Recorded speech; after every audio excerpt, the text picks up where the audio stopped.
All right, what's up, civics class? Let's talk about causes of the American Revolution. Why did the colonies revolt? Why did they tell King George, hit the road, George, you're gone, you out of here? Let's talk about this. All right, first thing you need to know, we had patriots. Not those New England Patriots. Nobody likes them, especially a Steelers fan. But the patriots we're talking about were American colonists. They believed that they had the right to govern themselves. They didn't think that they had to follow this king anymore. Hey, king, get out. You got the loyalists. They didn't want to cause any trouble. They're just like, hey, everybody just chill. Let's leave things the way they are. We like the British government. It's not so bad. Then you got the people that nobody really likes. They refused to pick a side. They didn't support either side. They had good reasons for both, but they're like, I don't care. Doesn't matter to me. 1763, that's when it all started. Basically, Britain had fought a war. They fought a war in the western part of the United States, and they were trying to get territory for themselves. They wanted more land, and they wanted to capitalize on the fur trade to make coats and jackets and that kind of thing out of animal skins. Well, the Native Americans and the French owned this land. Britain ended up winning, but it was a very expensive war. And as a result, Britain said, hey, guess what, colonists? We're the only ones allowed to fight a war. Even though you helped us, you're not allowed to have any of that property that we got. Naturally, that didn't make the colonists very happy. The colonists is like, wait a second. We helped you fight this war. Why shouldn't our farmers be able to have more land? The British are like, listen up here. We just finished a war. We don't want you messing with the Indians. We don't want you messing with the French over there. Leave those people alone. We're not sending our troops back here.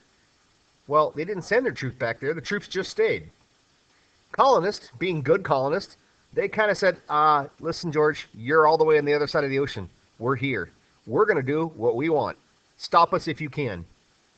King George was like, bet you I can.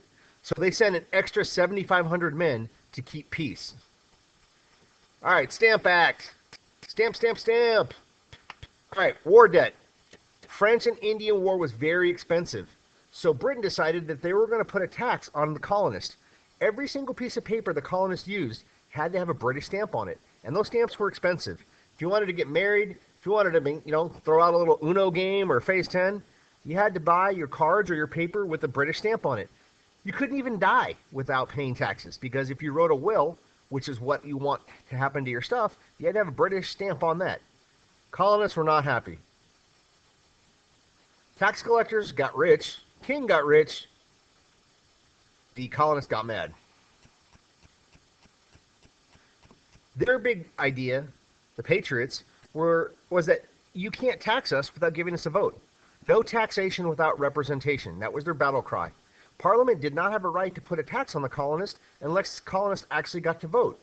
It's basically ignoring their rights. Here's what happened. The colonists protested.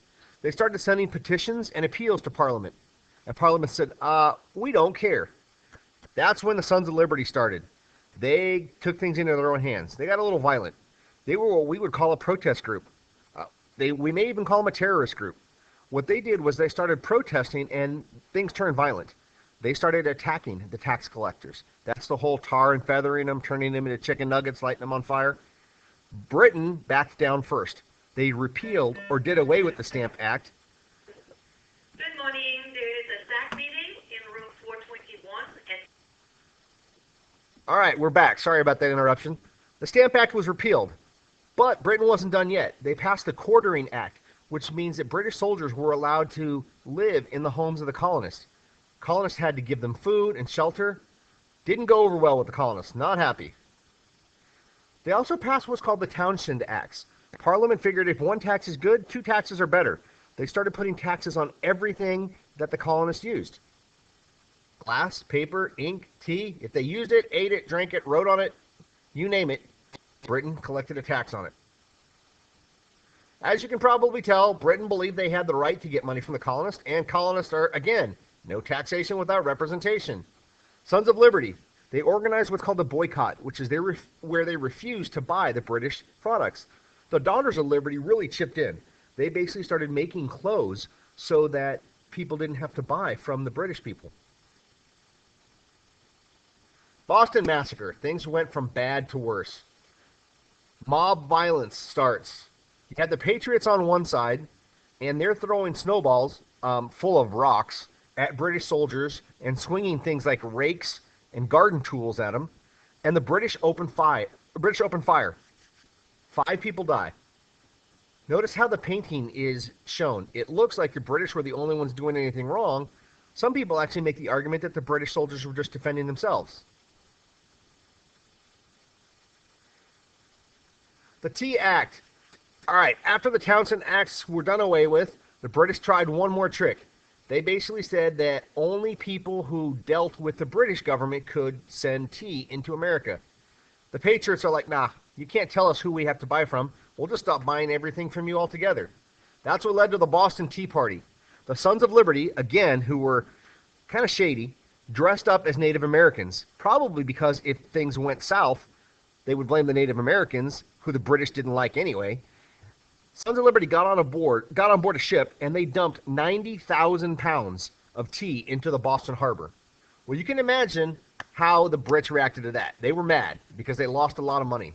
So they passed what's called the Intolerable Acts. They're called intolerable, meaning we're not going to take it. The colonists are like, look, you done did it now. You went too far. They were designed to punish Massachusetts. The British soldiers closed the Boston harbor so nothing came in or out. Massachusetts was not allowed to have their own government. And again, Britain sent more troops over. The Patriots have said, look, if the king can do this to one colony, he's going to just take advantage of everybody. The colonies came together. They had what was called the First Continental Congress. Delegates from 12 of the colonies met to discuss issues. They sent a message to the king, they called for another boycott, and they said, we're going to meet one more time. All right, that's what you need to know. Have a great day. We'll hit you up with more later.